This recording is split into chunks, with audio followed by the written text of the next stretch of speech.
वनमंत्री गणेश नाईक यांनी ठाण्यामध्ये जनता दरबार आयोजित केला आणि त्यामुळे शिंदेंच्या शिवसेनेच्या आणि भाजपच्या नेत्यांमध्ये शीतयुद्ध कुठेतरी रंगलेलं पाहायला मिळते। आणि अशातच भाजपचे आमदार संजय केळकर आणि निरंजन डावखरे हे आमदार आपल्या भेटीला या उपक्रमातून एक प्रकारे जनता दरबार भरवण्याचं ठरवतात आणि त्यामुळे मंत्री नाईक यांच्या पाठोपाठ आता ठाण्यातील भाजपच्या आमदारांचा सुद्धा जनता दरबार भरणार आहे असं चित्र दिसतंय।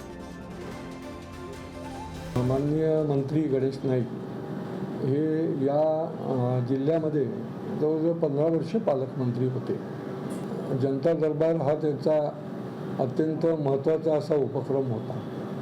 त्यांनी पण सांगितलं की जे म्हणून आहेत मंत्री त्यांनी सर्व ठिकाणी अधिकाधिक लोकांपर्यंत जर कनेक्ट राहिले तर चांगलंच आहे। आम्ही मंडळी तर आमदार आपल्या भेटीलाच्या माध्यमातून लोकांना भेटतो, ठराविक दिवशी रोजच ठराविक तास लोकांच्याकरता आम्ही उपलब्ध असतो।